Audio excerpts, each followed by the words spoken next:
Okay, as promised, you get the list. Oh my God. Okay, let's stop this.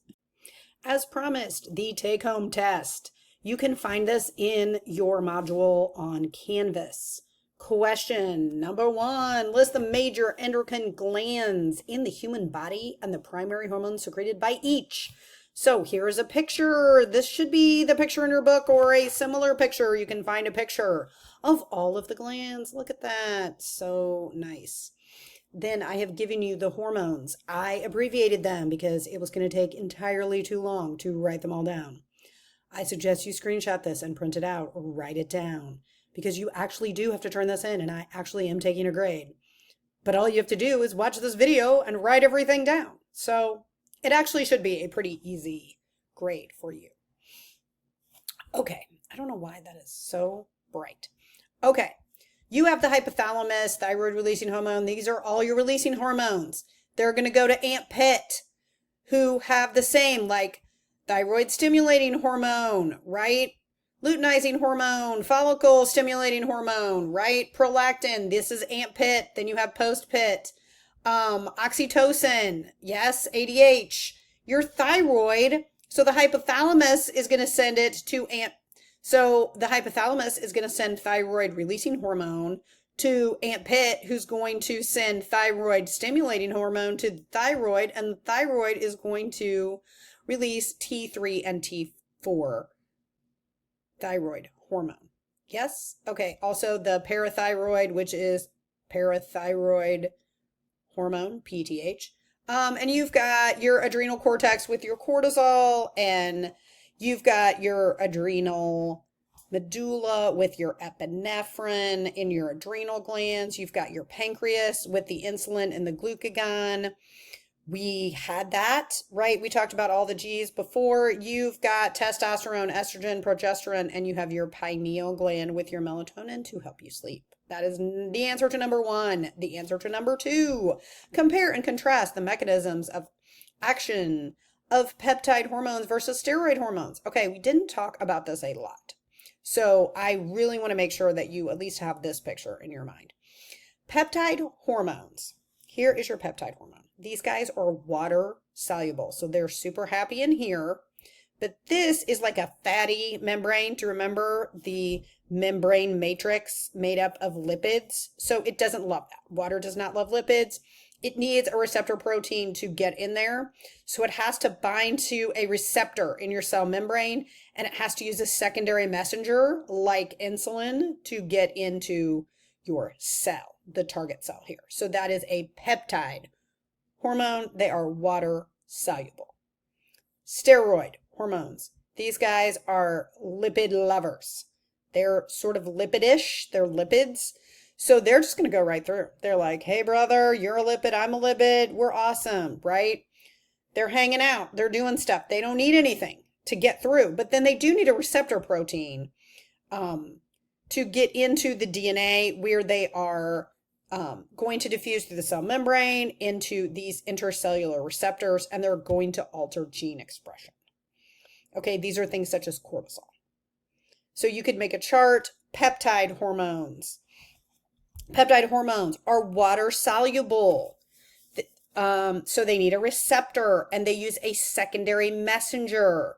And an example is insulin. Steroid hormones are lipid soluble. They diffuse through the cell membrane. They alter gene expression. An example is cortisol. Okay, however you want to put that, that is answer number 2. Number 3, negative feedback loop. I know how excited you are when you see a feedback loop. You're like, yeah, feedback loops. I know you're excited. You're so excited. Deep down. Okay, how do negative feedback loops regulate your thyroid hormones, including the role of the hypothalamus, the pituitary gland, and your thyroid gland? I sort of just said that, but it bears saying again because it's so fun. What do we have? We have your hypothalamus. Here's your hypothalamus there. It's going to release what? Thyroid releasing hormone. Who's it going to release it to? Aunt Pitt, right? To your pituitary, your Aunt Pitt.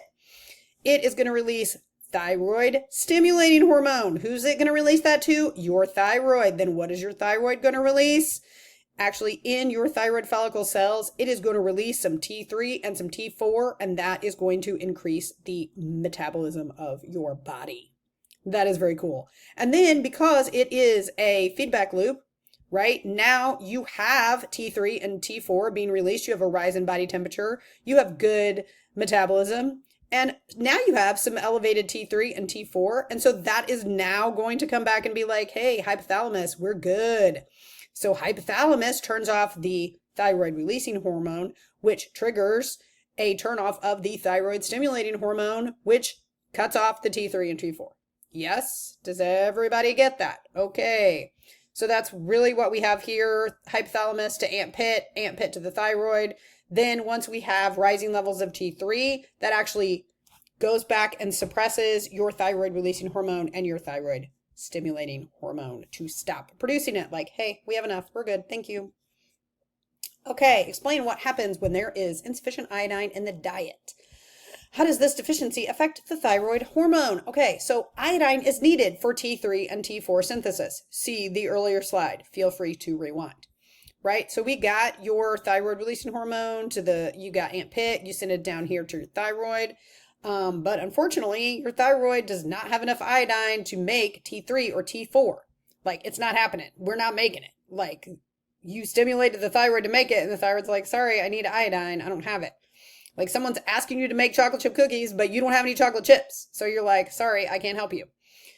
So what happens? Your hypothalamus is still saying, dude, we do not have enough T3 and T4. What's happening? What is going to happen?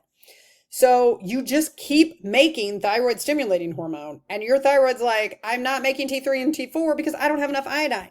And then you get a goiter, like a big giant inflammation of your thyroid grows because it keeps trying to make something that it cannot make because it doesn't have any T3 or T4. Okay, number 5. A patient is diagnosed with type 1 diabetes. What hormone is deficient? Insulin deficiency. So essentially, I have given you these 3 so you can compare and contrast. Type 1 diabetes is basically you do not produce like a lack of insulin production due to a lack of beta cells, and glucose does not get into the cell. Like, there just is no insulin, right? So you need the insulin. See, normally you've got insulin and it goes in here and makes all the G things happen, glycolysis and glyconeogenesis, and we're making glycagon and all the good stuff. Yeah, that's not happening if you don't have any insulin. When you have type 1 diabetes, you don't make insulin. You just don't make it. So you have to give yourself a shot, or you have to get it somewhere else. Type 2 diabetes is you make it, but it just like the cells don't accept that insulin.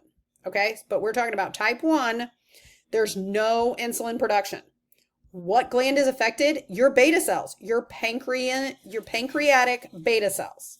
Okay, so you are not making insulin in your pancreas. Your pancreas is not making the beta cells. What happens? The insulin enables the glucose uptake into cells. And if you do not have that, you're hyperglycemic.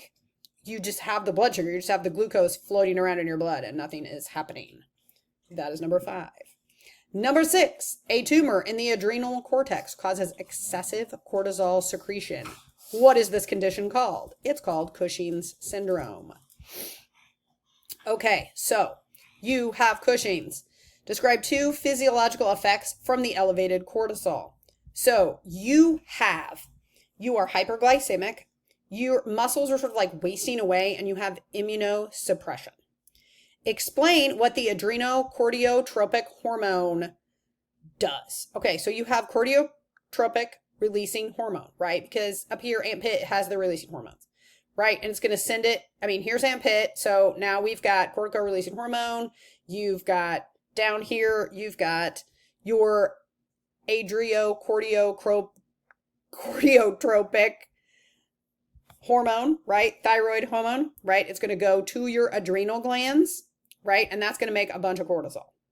Yes, this is what's supposed to happen. The high cortisol actually has a negative feedback loop and it suppresses this, ACTH, right? So you make cortisol, you come back, you suppress this, and it stops. It stops sending things to the adrenal gland. Yes? Can we agree on that? Okay, but if you have like this massive amount of cortisol. Like your body is just making ludicrous amounts of cortisol because you have Cushing's syndrome. You are going to make an excess of this. So the tumors are produced because there's an excess of the ACTH are found in the pituitary gland. You just have a whole bunch of this. So you're making an insane amount of cortisol and it just keeps happening. And that is causing you to have hyperglycemia, muscle wasting, and immunosuppression because you're making way too much. This thing, it never gets turned off. It just keeps going. It should negatively feedback. The cortisol should come back and say, okay, you're good. That's not what's happening with Cushing's. You're going to keep making the cortisol. You have massively high cortisol. That is number 6. Here is just another result. This results from exposure to high levels of cortisol. This can be natural from Cushing's disease because you have a pituitary tumor, or this can also happen just because you cannot regulate your stress properly. But the pituitary tumor, okay, we're going to go back up here, right? If you have a tumor here, it's just going to keep making it. And that is Cushing's disease. There are some symptoms if you want to, right? Your hypothalamus produces this ACTH.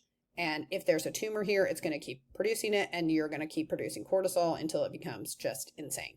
And we test this, again, in your urine because your kidneys are amazing and they can tell us how much cortisol you have. Okay, a 30-year-old woman presents with unexplained weight loss, heat intolerance, and an increased heart rate. She also has kind of bulging eyes. So what we know about that is you probably have some kind of thyroid situation happening. What endocrine disorder is this most likely? It's most likely Graves' disease, which is a form of hyperthyroidism, right? So you probably have hyperthyroidism. Odds are it's Graves' disease. Okay, what is happening?